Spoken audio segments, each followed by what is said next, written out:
Welcome to channel SRT Telugu lectures.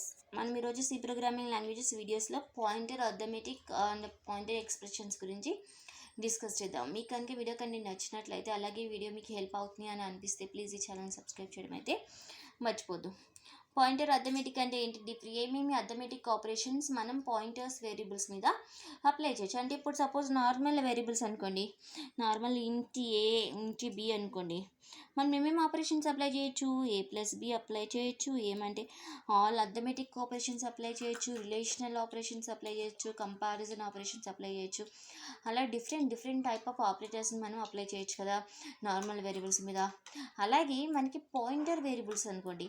Pointer variables అంటే ఏంటి? Pointer variables are variables which holds the address of a another variable. మనం previous వీడియోలో discuss చేసుకున్నాం.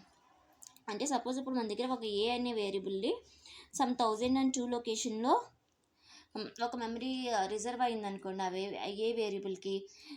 ఇప్పుడు ఏ యొక్క అడ్రస్ ఏంటి? ఇక్కడ 1002. సపోజ్ ఏ వాల్యూ 2 అనుకోండి. ఇప్పుడు ఇది పాయింటర్ వేరియబుల్ అనుకోండి పి. ఈ పిలో ఏ వాల్యూ స్టోర్ అవుతుందంటే ఈ ఏ యొక్క అడ్రస్ స్టోర్ అవుతుంది. సో పాయింటర్ అంటే ఏంటి? Pointer is a variable which holds the address of a another variable. Normal variable అయితే డైరెక్ట్గా వాల్యూ హోల్డ్ చేస్తుంది, పాయింటర్ వేరియబుల్ అయితే address of a another variable hold చేస్తుంది. సో ఇలాంటి పాయింటర్ వేరియబుల్స్ మీద మనం ఏమేమి ఆపరేషన్స్, అర్థమెటిక్ ఆపరేషన్స్ అప్లై చేయొచ్చు అనేది మనం ఈ వీడియోలో డిస్కస్ చేద్దాం. Some arithmetic operations are allowed అన్న పాయింటర్స్. ఏమేమి అర్థమెటిక్ ఆపరేషన్స్ ఎలా అవుతాయి అంటే, addition. We can perform addition of integer constants from pointer variable. అంటే ఏదైనా ఒక ఇంటీజర్ కాన్స్టెంట్ని పాయింటర్ వేరియబుల్కి యాడ్ చేయొచ్చు. సపోజ్ ఇక్కడ ptr1 అనేది పాయింటర్ వేరియబుల్ అనుకోండి. ఇప్పుడు ptr1 + 2 అంటే ఇంటీజర్ కాన్స్టెంట్ ఇక్కడ యాడ్ చేసాం. సో ఏం చేసాము? ఒక ఇంటీజర్ వేరియబుల్ యాడ్ చేసాము పాయింటర్ వేరియబుల్కి. సో ఇక్కడ ఇంటీజర్ వేరియబుల్ అంటే చూడండి, ఇక్కడ ఒక డిఫరెన్స్ మీరు అబ్జర్వ్ చేయాలి. సపోజ్ మనం ఏదైనా ఒక నార్మల్ వేరియబుల్ ఉందనుకోండి, ఏ ఉందనుకోండి. సపోజ్ ఏ = a + 2 అని రాసామనుకోండి. ఈ ఏ వాల్యూ 2 అనుకోండి. ఇప్పుడు మనకి ఏమవుతుంది? 2 + 2 = 4 అవుతుంది కదా.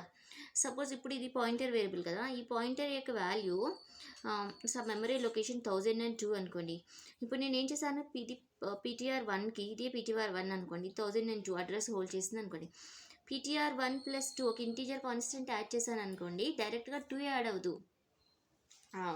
సపోజ్ ఇది ఇంటీజర్ పాయింటర్ అనుకోండి, ఇంటి ptr1 అనుకోండి. సో 32 బిట్ సిస్టంలో ఇంటి యొక్క సైజ్ ఎంత? 2 బైట్స్. అంటే 2 × 2 బైట్స్ యాడ్ అవుతుంది. ఆ పర్టికులర్ డేటా టైప్ యొక్క సైజ్ యాడ్ అవుతుంది అనమాట. 2 × 2 బైట్స్ అంటే 4 బైట్స్ 4 యాడ్ అవుతుంది. అంటే ptr1 = ptr1 + 2 అంటే ఎంత? 1006 అవుతుంది. ఎందుకు ఇలా అంటే, డైరెక్ట్గా ఇంటీజర్ కాన్స్టెంట్ యాడ్ అవ్వకుండా ఆ పర్టికులర్ సిస్టంలో ఇంటి యొక్క సైజ్ ఎంత ఉంటుందో ఆ సైజ్ ఇంటూ ఈ కాన్స్టెంట్ యాడ్ అవుతుంది అనమాట. సో అది మీరు గుర్తుపెట్టుకోవాలి. అండ్ ఎందుకంటే ఇది మెమరీ మీద ఆపరేషన్ జరుగుతుంది కాబట్టి ఆ మెమరీ వైజ్ మనకి యాడ్ అవుతుంది. Similarly we can perform subtraction of integer constant from pointer variable. So same ఇందాక ఎలా చెప్పాను, ఓకే ptr1కి +2 యాడ్ చేయొచ్చు అని, అలాగే ptr1 - 2 ఒక కాన్స్టెంట్ని మనం సబ్ట్రాక్ట్ చేయొచ్చు. సేమ్ ఇందాక వేలోనే డైరెక్ట్గా ptr1 - 2 అంటే, సపోజ్ ఈ అడ్రస్ 1008 అనుకోండి, 1008 - 2 1006 రాదు. సో ఇది రాంగ్. ఎలా సబ్ట్రాక్ట్ అవుతుంది? సపోజ్ ఇది 32 బిట్ సిస్టమ్ అనుకోండి, ఆ 32 బిట్ సిస్టమ్లో ఇంటీజర్ సైజు 2 బైట్స్ అనుకోండి. సపోజ్ దీని ఇంటీజర్ పాయింటర్స్ అని అనుకుని చెప్తున్నాను ఇది. సో ptr1 = ptr1 - 2 అంటే 2 × 2 4 బైట్స్. 1008 - 4 1004 వస్తుంది ఆన్సర్. అర్థమైందా? ఇలాగా ఒక ఇంటీజర్ కాన్స్టెంట్ని యాడ్ చేయొచ్చు, సబ్ట్రాక్ట్ చేయొచ్చు. So we cannot perform addition, multiplication and division operations on 2 pointer variables. So మన దగ్గర ptr1 ptr2 అని 2 ఉన్నాయి అనుకోండి పాయింటర్ వేరియబుల్స్. 2 పాయింటర్సే. సపోజ్ మనం ఇంటితో డిక్లేర్ చేసామనుకోండి, ఇంటి ptr1 ఇంట్ ptr2 2 integer pointer variables declare చేసాం.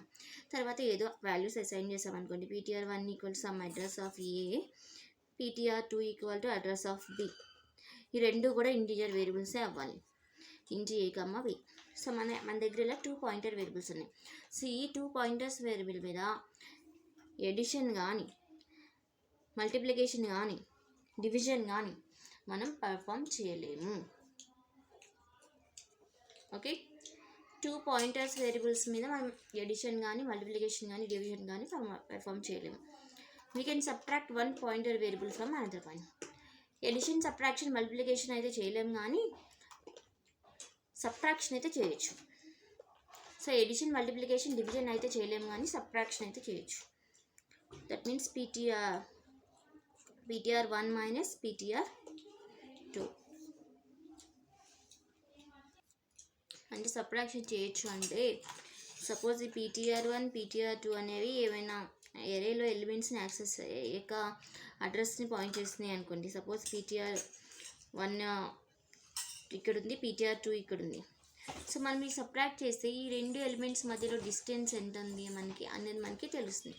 సో 2 పాయింటర్ వేరియబుల్స్ మీద డైరెక్ట్గా ఎడిషన్, మల్టిప్లికేషన్, డివిజన్ అయితే చేయలేము కానీ సబ్ట్రాక్షన్ అయితే చేయగలము.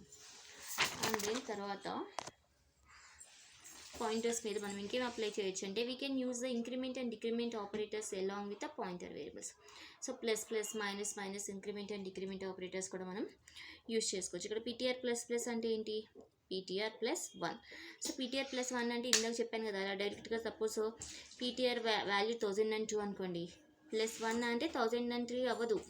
సో ఈ పర్టికులర్ సిస్టమ్ యొక్క 32 బిట్ అనుకోండి, అందులో ఇంటీజర్ సైజు 2 బిట్స్ అనుకోండి. సో అప్పుడు ఎలా యాడ్ అవుతుంది? PTR++. సపోజ్ ఈ డేటా టైప్ యొక్క సైజు 2 బిట్స్ అనుకోండి, ఇంటీజర్ డేటా టైప్ యొక్క సైజు. సో PTR++ అంటే ఏమవుతుంది? 1002 + 2 అవుతుంది, అంటే 1004 అవుతుంది. సిమిలర్లీ PTR మైనస్ మైనస్ అంటే PTR -1. సిమిలర్లీ -1 అంటే 1002 - 1 అవ్వదు. సో ద డేటా టైప్ యొక్క సైజ్ -1 అవుతుంది. అంటే ఇంటూ సపోజ్ 2 అనుకొని ఇంటీజర్ సైజు 2 × 1 అంటే 2. 1002 - 2 అంటే 1000. ఇలా ఇంక్రిమెంటు, డిక్రిమెంటు, కాన్స్టెంట్స్ యాడ్ చేయడము, మైనస్ చేయడము, ఇవన్నీ కూడా ఆ పర్టికులర్ డేటా టైప్ యొక్క సైజు బేస్ చేసుకుని ఇంటూ దట్ కాన్స్టెంట్, లేకపోతే ప్లస్ మైనస్ అంటే అదే ఇంక్రిమెంట్ డిక్రిమెంట్ అంటే సేమ్ ఆ సైజ్ బేస్ చేసుకుని ఇంక్రిమెంట్ అవుతాయి, డిక్రిమెంట్ అవుతాయి.